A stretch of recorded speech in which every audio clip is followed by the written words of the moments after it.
Hello, and welcome to a new edition of East of Ethnia. What I want to talk about this week, probably the most interesting item in the news this week, is the visit of the President of the People's Republic of China, Xi Jinping, to Europe, and his interesting choice of destinations. His choice of destinations, I believe, tells us something. So President Xi is visiting France, Hungary, and Serbia. What do these states have in common? I think one thing that they have in common is that they're all ways of trying to underline, of giving emphasis to the idea of multipolarity that China has been promoting in the world. That is the idea that there are alternative poles of attraction, alternative to the United States and Europe, that states around the world, especially in less developed and less powerful parts of the world, can direct themselves toward, and particularly promoting the interests of China. China is trying to say that it has now emerged as a power competitive with the established powers, and that other states might want to give them a look to form their orientation not just one way. So I think France is a destination because French policy has been relatively more independent of the European Union than some other states in the central core of the European Union, although it's not impossible to interpret this also as a little bit of an insult to France by saying that France is as marginal and as peripheral to the politics of Europe as the other two destinations that Xi has chosen. Hungary and Serbia. Let's not underestimate the ability of Chinese diplomacy to send subtle and symbolic messages of this type. Now, take a look at Hungary. What is Hungary in relation to China? Hungary is a member state of the European Union, but a member state receptive to this multipolarity that China is advancing, and also not resistant to some of the authoritarianism and other human rights difficulties that make China often an object of criticism. And because of that, Hungary has become one of the major targets within the European Union for China to project not just political, but also economic power. So let's take a look at just one product, electrically powered automobiles. And this is a product in which China is far ahead of European automobile manufacturers in developing and advancing. They've made big inroads into that market, partly because they were able to build the whole industry based on the electric product rather than having to adapt a very large established industry from the petroleum powered product. Now, China is opening a factory to produce electric automobiles in Hungary to be sold in the European market. And what these cars being produced in Hungary means is that bringing them onto the market will be relieved of the cost of the 10% import tariff that Europe imposes. So the price of the automobiles is reduced by 10%. This makes them immediately much more competitive with European manufacturers. So very much to the benefit of China, clearly to the benefit of Hungary in terms of employment, and also probably politically useful to Hungary because Hungary's Prime Minister, Viktor Orban, is frequently the object of criticism, sometimes the object of different types of sanctions from Europe because of his uniquely authoritarian and bigoted politics. And this is a way for Orban to say, well, if our relations with Europe break down, it's not the case that we don't have other options. We have relations with both Russia and China that are pretty friendly, and we'll be able to make it with alternative alignments.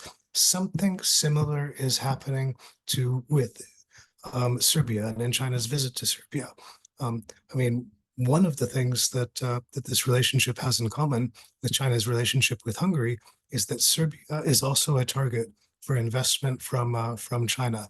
One of the largest investments that China is making in Serbia is renovating and rebuilding the railway connecting Serbia to Hungary. They made a lot of investments in manufacturing, in transportation, in things that give them a foothold in the European market in the event that Serbia ever actually does become a member of the European Union. But of course, Serbia has a special interest in accepting and promoting China's idea of multipolarity because, let's face it, Serbia is not going to become a member of the European Union anytime soon, although it is a candidate state. And that's partly because of a lack of willingness on the part of the European Union to accept new members. And it's partly because a lack of willingness on the part of the ruling elite in Serbia to make the kinds of structural and practical changes that would be necessary in order to meet the conditions for membership in the European Union, something that you can see very clearly from the composition of the government that was put into office last week in Serbia, which includes people brought back from the past of the Serbian Radical Party, the original political home of Serbia's president, Aleksandar Vučić. I mean, we might also add that another thing that Serbia and China have in common is that they are both states that have an interest in weakening global arguments about the importance of genocide, because Serbia is faced with a reputation for assisting the genocide in Bosnia and Herzegovina in the 1990s. China also facing criticism for its ongoing engagement in the genocide of the Uyghur people in the Xinjiang province. So a common political interest there. I mean, it's also the case. I mean, one of the reasons why states like Serbia and other non-member states of the European Union within Europe have an interest in multipolarity is simply the practical search for alternatives. I mean, given the low likelihood of becoming members and given the high degree of exposure that these states have to economic difficulties in Europe, it is sensible for them to look to balance their interests, and this would be the case, probably regardless of the political character of any government that comes into power in Serbia or in any other of the non-member states. But what is the interest for China? I mean, why do they want to be dealing with states like Hungary and Serbia that are relatively unpopular among their neighbors and colleagues in Europe? I think again, a lot of people have made the point that China is interested in deepening relations with states that have a kind of difficult relationship to the declared shared values of the European Union. And there's another interest there too, because those states are looking for alternative. And this is an opportunity for China to say, China is the alternative. The president of China is able to travel to more or less any country that he wants and talk to the leaders and receive a welcome, which the president of Russia cannot do now. Russia is a state under sanctions and restrictions because of the violence in Ukraine. Russia has become a pariah state. So this is an opportunity for China to come and say, when states in Europe or elsewhere in the world are looking for a partner, are looking for alternatives to the hegemony of the United States and of the European Union, they're saying to Russia, they're not going to be looking at you, they're going to be looking at us because we have potential that Russia does not have.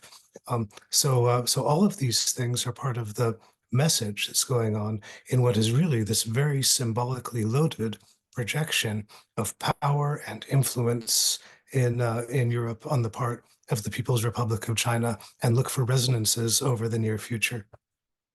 Thank you for your time and attention and for listening. We'll see you again soon.